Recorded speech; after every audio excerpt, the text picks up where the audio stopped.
DCയുവിന്റെ ആദ്യത്തെ live action മൂവിയായ സൂപ്പർമാന്റെ review ആണ് നമ്മൾ ഇന്നിവിടെ നോക്കാൻ പോകുന്നത്. 2013 പുറത്തിറങ്ങിയ ഹെൻറി കാവിൽ നായകനായ DC എക്സ്റ്റൻഡഡ് യൂണിവേഴ്സിന്റെ ഭാഗമായ മാൻ ഓഫ് സ്റ്റീൽ എന്ന മൂവിയാണ് സൂപ്പർമാൻ എന്ന ക്യാരക്ടറിന്റെ അവസാനം ഇറങ്ങിയ ലൈവ് ആക്ഷൻ മൂവി. ഒരുപാട് സ്നൈഡർ ഫാൻസും ഹെൻറി കാവിൽ ഫാൻസും ഈ വീഡിയോ കാണുമെന്നറിയാം. മാൻ ഓഫ് സ്റ്റീൽ എന്ന മൂവിയും സൂപ്പർമാൻ എന്ന മൂവിയും തമ്മിൽ കമ്പയർ ചെയ്യാനൊന്നും ഞാൻ ആളല്ല. DC എക്സ്റ്റൻഡഡ് യൂണിവേഴ്സിലെ one of the best movie ആയിരുന്നു man of steel. DC extended universe അവസാനിച്ചു. എന്തായാലും DC എക്സ്റ്റൻഡഡ് യൂണിവേഴ്സിനെ പറ്റി ഇനിയൊന്നും പറഞ്ഞിട്ട് കാര്യമില്ലല്ലോ. DCU അഥവാ DC യൂണിവേഴ്സ് ഒഫീഷ്യലി ആരംഭിച്ചിരിക്കുകയാണ്, അതും ഫ്രഷ് ആയിട്ട്. സൂപ്പർമാൻ ആയിട്ട് വേഷമിട്ടത് ഡേവിഡ് കോറൻസ്വെറ്റ് ആണ്. അദ്ദേഹം വളരെ പെർഫെക്റ്റ് ആയിട്ടാണ് സൂപ്പർമാനെയും ക്ലാർക്ക് കെന്റിനെയും ഒക്കെ ചെയ്തു വെച്ചിരിക്കുന്നത്. അദ്ദേഹത്തിന്റെ ഓരോ സീൻ കാണുമ്പോഴും ഞാൻ റിമൈൻഡ് ചെയ്തത് നമ്മുടെ ക്രിസ്റ്റഫർ റീവിന്റെയും ബ്രണ്ടൻ റോത്തിന്റെയും സൂപ്പർമാനെയാണ്. ഒരു സൂപ്പർ ഹീറോ ആയാൽ ഇങ്ങനെയാണ് വേണ്ടത്. എപ്പോഴും മാസ് കാണിക്കാതെ വില്ലന്മാരോട് പോരാടാൻ ബുദ്ധിമുട്ടുന്ന ഒരു സൂപ്പർ ഹീറോ. ഇങ്ങനെ ഒരു സൂപ്പർമാനെ ലൈവ് ആക്ഷൻ മൂവീസിൽ വേറെ കണ്ടിട്ടില്ല എന്ന് തന്നെ പറയേണ്ടി വരും. സൂപ്പർമാൻ മാത്രമല്ല, ഗൈ ഗാർഡ്നർ അഥവാ Green Lantern, Hawkgirl, Mister Terrific എന്നീ മറ്റു സൂപ്പർ ഹീറോസിനെ കൂടെ ഈ സിനിമയിൽ നമുക്ക് എക്സ്പ്ലോർ ചെയ്യാൻ സാധിക്കുന്നുണ്ട്.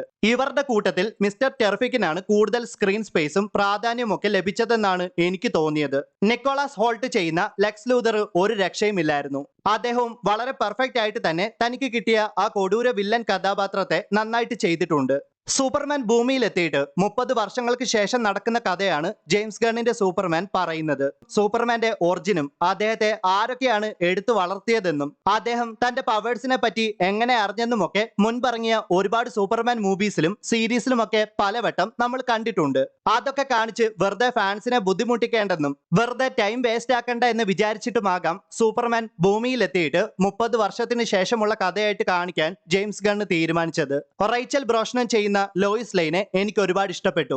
ഡേവിഡ് കോറൻസ്വെറ്റിന്റെ സൂപ്പർമാനും റൈച്ചൽ ബ്രോസ്നന്റെ ലോയിസ് ലൈനും തമ്മിലുള്ള ലവ് കെമിസ്ട്രി ഒക്കെ നന്നായിട്ടാണ് കാണിച്ചിരിക്കുന്നത്. ഒരു പെർഫെക്റ്റ് കോമിക് ബുക്ക് അഡാപ്റ്റേഷൻ മൂവിയാണ് സൂപ്പർമാൻ എന്ന് നമുക്ക് പറയാൻ സാധിക്കും.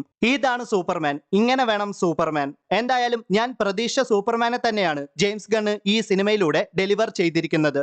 നിങ്ങൾ ഒരു സൂപ്പർമാൻ ഫാൻ ആണെങ്കിൽ ഇതിലും പെർഫെക്റ്റ് ആയിട്ടുള്ള ഒരു ട്രീറ്റ് നിങ്ങൾക്ക് ഇനി കിട്ടാനില്ല. ഗ്രൗണ്ടഡും റിലേറ്റബിളുമായ ഒരു സൂപ്പർമാൻ, അതാണ് ഡേവിഡ് കോറൻസ്വെറ്റിന്റെ സൂപ്പർമാൻ. പിന്നെ സൂപ്പർമാനെ ഇത്രയും വീക്കാക്കി കാണിക്കുമ്പോൾ എല്ലാവർക്കും അതൊക്കെ ഇഷ്ടപ്പെടാൻ സാധ്യത കുറവാണ്. ഒരു പക്ഷെ അതൊക്കെ നിങ്ങൾ മാൻ ഓഫ് സ്റ്റീൽ മാത്രം കണ്ടതുകൊണ്ടാകാം. മെറ്റാമോർഫോ, ഈവ് ടെസ്മാക്കർ, എഞ്ചിനീയർ, അൾട്രാമാൻ, ജിമ്മി ഓൾസൺ എന്നിങ്ങനെ നിരവധി ക്യാരക്ടേഴ്സ് ഉണ്ട്.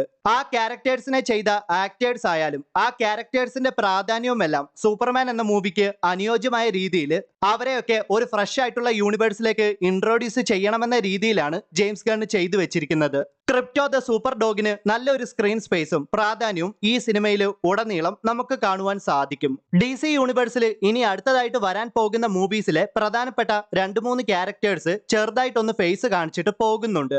സിനിമ തീർന്ന ഉടൻ ആരും എഴുന്നേറ്റ് പോവല്ല്. സൂപ്പർമാന്റെ അവസാനം 2 പോസ്റ്റ് ക്രെഡിറ്റ് സീൻസ് ഉണ്ട്. അത്ര വലിയ സംഭവമൊന്നും അല്ലെങ്കിലും കണ്ടിരിക്കാവുന്ന 2 പോസ്റ്റ് ക്രെഡിറ്റ് സീൻസ്. ഈ സിനിമയിലെ എല്ലാ ഫൈറ്റ് സീൻസും എനിക്ക് ഏറെ ഇഷ്ടപ്പെട്ടു. മിസ്റ്റർ ടെറിഫിക്കിന്റെ ടീസ്ഫിയർ കൊണ്ടുള്ള ഫൈറ്റ് സീൻസ് ഒക്കെ വേറെ ലെവലാണ്. ഞാൻ ഈ വർഷം കണ്ടതിൽ വെച്ചിട്ട് വൺ ഓഫ് ദ ബെസ്റ്റ് മൂവിയാണ് സൂപ്പർമാൻ. പറ്റുന്നവരൊക്കെ ഐമാക്സിൽ തന്നെ കാണുവാൻ ശ്രമിക്കുക. പിന്നെ സൂപ്പർമാൻ 3D ആണ്. ഐമാക്സ് ഒന്നും അടുത്തില്ലാത്തവരൊക്കെ ഉണ്ടെങ്കിൽ നല്ല തിയേറ്ററിൽ തന്നെ പോയി കാണുക. മാർവൽ സിനിമാറ്റിക് യൂണിവേഴ്സ് അയൺമാനെ വെച്ച് എങ്ങനെ തുടങ്ങിയോ അതേപോലെയാണ് സൂപ്പർമാനെ വെച്ച് DC യൂണിവേഴ്സും തുടങ്ങിയിരിക്കുന്നത്. നെഗറ്റീവ് പറയാനായിട്ടൊന്നും എനിക്കൊന്നും തോന്നുന്നില്ല. പിന്നെ സിനിമ തുടക്കം മുതൽ തന്നെ വളരെ റഷായിട്ടാണ് മുന്നോട്ട് പോകുന്നതെന്നാണ് എനിക്ക് തോന്നിയത്. എന്തായാലും ഒരു മസ്റ്റ് വാച്ച് മൂവിയാണ് സൂപ്പർമാൻ. സോ ഗൈസ്, സൂപ്പർമാൻ എന്ന മൂവി കണ്ടവരുണ്ടെങ്കിൽ തീർച്ചയായിട്ടും ഈ സിനിമയെ പറ്റിയും ഡേവിഡ് കോറൻസ്വെറ്റിന്റെ സൂപ്പർമാനെ പറ്റിയും മറക്കാതെ ഒന്ന് കമന്റ് ചെയ്യുക.